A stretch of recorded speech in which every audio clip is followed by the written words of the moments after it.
டிஎம்எஸ்ன்னு நினைச்சாலே நம்ம மன படத்துல என்ன வரும்னா அவர் நெத்தியில பட்டை போட்டிருக்கிறது தான் வரும். முருகர் பக்தர் அப்படிங்கிறது தெரியும். அவருக்கும் முருகருக்குமான அந்த பக்திங்கிறது எங்கேருந்து தொடங்குனுச்சு? அவர் பேசிக் வந்து வைணவர் தாங்க, இப்படி நாமம் போடுறவர் தான்.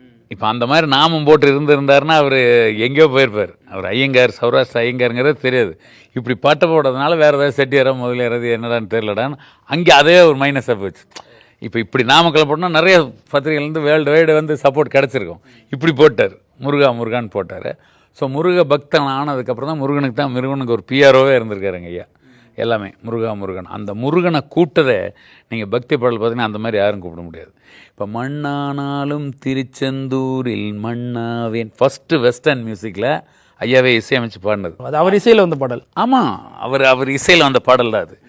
ஸோ அதில் முருகனை கூப்பிட்றாரு. முருகா முருகா முருகா முருகா கூப்பிட்டாச்சா? இது ஒரு பாட்டு. அடுத்தது கற்பனை என்றாலும் கற்சிலை என்ற கந்தனே உன்னை மறவேன். இது ஒரு இதாச்சு. ஆச்சா? முருகா நீ வர வேண்டும் முருகா, இங்கே மாற்றியாச்சு. ஆச்சுங்களா?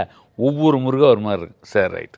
இப்போ ஏவிஎம் ராஜன் அவர்கள்னு ஒரு நடிகர் தெரியும் உங்களுக்கு. ஏவிஎம் ராஜன் சார் அவர் இந்த திருவருள், துணைவன் இந்த மாதிரி இருக்கும். அதில் பாருங்கள், கண்டுகொண்டேன் வந்தது யார் என்று கண்டுகொண்டேன், வண்ணமயில் வடிவில் இங்கே கண்டுகொண்டேன் முருகா.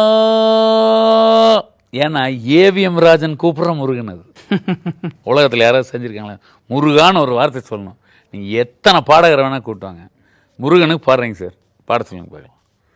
அப்போ எவ்வளோ அவரோட மனசு எந்த அளவுக்கு அவர் அதை எஃபோர்ட் எடுத்து பண்ணியிருக்கணும், எந்த அளவுக்கு தனித்தனி லேயர். அப்போ நம்ம ட்ராக் பிரிக்கிறோம் பார்த்தீங்களா, இதில் சொல்கிறாங்களே ட்ராக் இருக்குங்க, ஒவ்வொரு ட்ராக் ஆடியோ ட்ராக், அந்த மாதிரி பண்ணி நான் ஒரு கொஸ்டின் கூட வச்சேன் அவர்கிட்ட கேட்குற மாதிரி. ஐயா கேட்குறேன், தப்பாக நினச்சிக்கிறீங்க, இப்படி ஆளாளுக்கு தகுந்த மாதிரி உள்ளே ஏதாவது யாருக்கும் தெரியாது ஏதாவது மிஷின் ஏதாவது வச்சு உள்ளே இது பண்ணி வச்சிட்டிங்களா நீங்கள், இப்படி பண்ணுறீங்களான்னா அது டெக்னிக்கெலாம் செஞ்சுருக்காரு. என்னென்ன எப்படி வாய்ஸ் கொடுக்கணும், என்னென்ன அப்சர்வ் பண்ணியிருக்கிறாரு, சின்ன சின்ன சத்தங்களை எல்லாம் அப்சர்வ் பண்ணுறாரு.